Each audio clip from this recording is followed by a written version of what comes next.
বিদ্যালয়তে ৰাতি 10টালৈকে আমাৰ এই বিদ্যালয়তে পঢ়িছে। আমি লাইটৰ ব্যৱস্থা কৰিছোঁ, চাহ জলপানৰ ব্যৱস্থা কৰি দিছিলোঁ। তেওঁলোকে ইয়াতে থাকি পঢ়ি পেলাই আজি সুনাম কঢ়িয়াই আনিছে। হয়, আপোনালোকক এই মুহূৰ্তত দিব বিচাৰিছোঁ এটা ভাল খবৰ।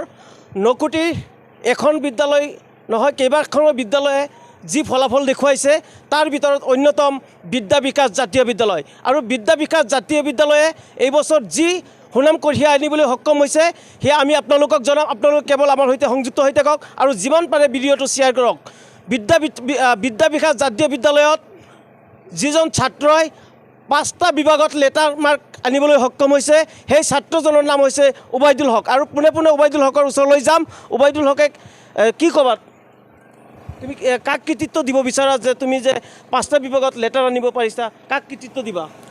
মোৰ শিক্ষক আৰু মোৰ পেৰেণ্টছ আৰু মোৰ ছ'চাইটিৰ মানুহবোৰক। তুমি কিমান সময় পঢ়িছিলা?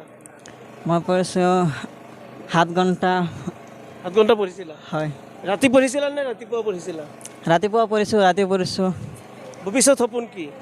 ভৱিষ্যত সপোন ভাবিছোঁ MBA কৰিম। MBA? হয়। ঠিক আছে। তোমাৰ নামটো কি? নিয়ামত উল্লাহ। জি।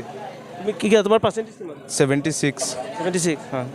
তোমাৰ ভৱিষ্যত সপোন কি? মই এজন এগ্ৰিকালচাৰ ফিল্ড অফিচাৰ হ'বলৈ মোৰ সপোন আছে। নিশ্চয়কৈ ছোৱালীসকল আছে।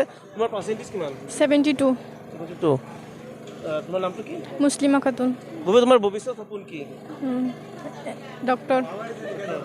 তোমাৰ কাক কৃতিত্ব দিব বিচাৰা যে তুমি ইমান পাৰ্চেণ্টেজ পাইছা? শিক্ষাগুৰু আৰু মোৰ মাক। তোমাৰ নামটো কি? জুবিদা চুৱাত।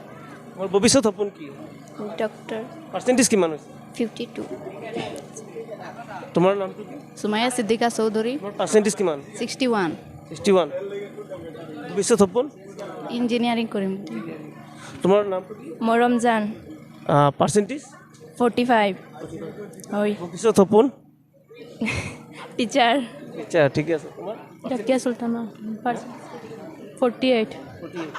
তোমাৰ 37। নাম কি? শামিমা ইয়াসমিন। তোমাৰ পাৰ্চেণ্টেজ? 37। হা? 37। 37। তোমাৰ নাম? মামুনি বেগম। তোমাৰ পাৰ্চেণ্টেজ কিমান? 43। 43। তোমাৰ? মোৰ নাম মিছ মুফিদা খাতুন। তোমাৰ পাৰ্চেণ্টেজ কিমান? 42। ভৱিষ্যত সপোন কি? কিবা এটা চাকৰি কৰা। তোমাৰ নাম কি? আফচানা খাতুন। ভৱিষ্যত সপোন? সমাজৰ এজন ভাল মানুহ। পাৰ্চেণ্টেজ কিমান? 48। 48। তোমাৰ? 41। পাৰ্চেণ্টেজ নাম কি? জেনিফা বেগম। তোমাৰ নাম? সৰুহা বেগম। পাৰ্চেণ্টেজ কিমান? 44। মেৰাজুল ইছলাম। তোমাৰ পাৰ্চেণ্টেজ কিমান? 60। 60। তোমাৰ ভৱিষ্যত সপোন কি? MBA কৰিম কমাৰ্চ। তোমাৰ নাম কি? মেহবুব চুলতান। তোমাৰ পাৰ্চেণ্টেজ কিমান? 62। 62। ভৱিষ্যত সপোন কি কৰিবা? মানে IPS। তোমাৰ নাম? ইনজামুল ফাৰুক। তোমাৰ পাৰ্চেণ্টেজ কিমান? 47। হয়। যি ৰিজাল্ট আমি দেখিবলৈ পাইছোঁ, বহুত ভাল এটা ৰিজাল্ট কৰিছে। বিদ্যা বিকাশক লৈ বহুতে অপপ্ৰচাৰ কৰে, কিন্তু বিদ্যা বিকাশত যি প্ৰচেছ লৈছে ভৱিষ্যতত ইয়াত আৰু ইয়াতকৈ ভাল ৰিজাল্ট আনিব বুলি আমি দৃঢ় বিশ্বাসী। ইয়াত যিজন অধ্যক্ষ আছে বিদ্যা বিকাশৰ, তেখেতৰ সৈতে আমি কিছু কথা জানিবলৈ চেষ্টা কৰিম। কি ক'ব যে ইয়াত যি ৰিজাল্ট আনিবলৈ সক্ষম হৈছে, 5টাকৈ ছাবজেক্টত ফাৰ্ষ্ট ডিভিজন আনিছে এজন ছাত্ৰই, আপোনালোকৰ এনেকুৱা কি পৰিকল্পনা লৈছে ভৱিষ্যতে যে প্ৰতিজন ছাত্ৰই যাতে ভাল এটা ফলাফল আনে, ভাল এটা ৰিজাল্ট আনে, তাৰ পৰিকল্পনা কি লৈছে? ধন্যবাদ জনাইছোঁ লংকায়নীৰ সমূহ দৰ্শকক আৰু আপোনাকো ধন্যবাদ জনাইছোঁ, আপুনি আজি আমাৰ মাজত উপস্থিত হৈছে। আমি প্ৰথমতে আমাৰ বিদ্যালয়ৰ ফালৰ পৰা যিসকল ছাত্ৰ ছাত্ৰীয়ে উত্তীৰ্ণ হৈছে তেওঁলোকক অভিনন্দন জনাইছোঁ আৰু সমূহ অসমৰ ছাত্ৰ ছাত্ৰীসকলকো অভিনন্দন জনাইছোঁ। তেওঁলোকে পাছ কৰি পেলাই আমাৰ অসমৰ নাম কঢ়িয়াই আনিছে। যিসকল ছাত্ৰ ছাত্ৰী পাছ কৰিছে তেওঁলোকে যথেষ্ট কষ্ট কৰিছে, তেওঁলোকে পঢ়িছে।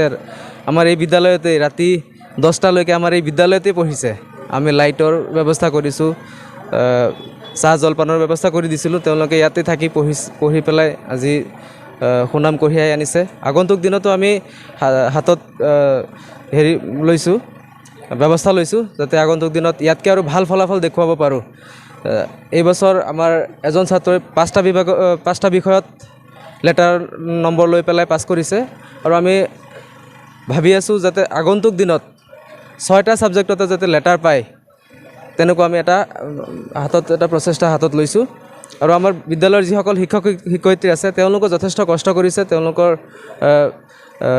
কষ্টৰ ফলত আজি আমি ভাল এটা ৰিজাল্ট পাবলৈ সক্ষম হৈছোঁ গতিকে আমাৰ বিদ্যালয়ৰ শিক্ষকসকলকো শিক্ষক শিক্ষয়িত্ৰীসকলকো ধন্যবাদ জ্ঞাপন কৰিছোঁ আৰু এটা কথা যে দেখা গৈছে অসমৰ বিভিন্ন প্ৰান্তত যে শিক্ষাৰ যি কম্পিটিশ্যন আৰম্ভ হৈছে তাত নকুটি আপোনালোকৰ এই জাতীয় বিদ্যালয়ত কি নতুনকৈ সংযোজন কৰিছে যে আৰু ভাল ৰিজাল্ট আনিবলৈ পাৰিব দেখা গৈছে বিভিন্ন সময়ত মানে এটা কম্পিটিশ্যন নকুটিত চলিছে অসমৰ বিভিন্ন প্ৰান্তৰ কথা কোৱা নাই নকুটি এটা কম্পিটিশ্যন চলিছে তাৰ ভিতৰত আপোনালোকৰ মানে সকলোতকৈ ভাল কৰাৰ কি প্ৰয়াস লৈছে কি চেষ্টা লৈছে নতুনকৈ আৰু কিবা লৈছে নেকি ছাত্ৰ ছাত্ৰীক যিসকল অহা বছৰ যে মেট্ৰিক দিব তেওঁলোকৰ কাৰণে কিবা কোচিঙৰ কিবা ব্যৱস্থা লৈছে নেকি সেয়া জানিবলৈ চেষ্টা কৰিম হয় আমাৰ কোচিঙৰ ব্যৱস্থা আছে ৰাতিপুৱা আমাৰ কোচিঙৰ ব্যৱস্থা আছে আৰু ৰাতিলৈকে আমাৰ কোচিঙৰ ব্যৱস্থা আছে যিসকল ছাত্ৰ ছাত্ৰী আমাৰ ইয়াত পঢ়িব তেওঁলোকে ৰাতিলৈকে আমাৰ সন্মুখতে অধ্যয়ন কৰি পেলাই যাতে ভাল ৰিজাল্ট কঢ়িয়াই আনিব পাৰে সেই প্ৰচেষ্টা আমি হাতত লৈছোঁ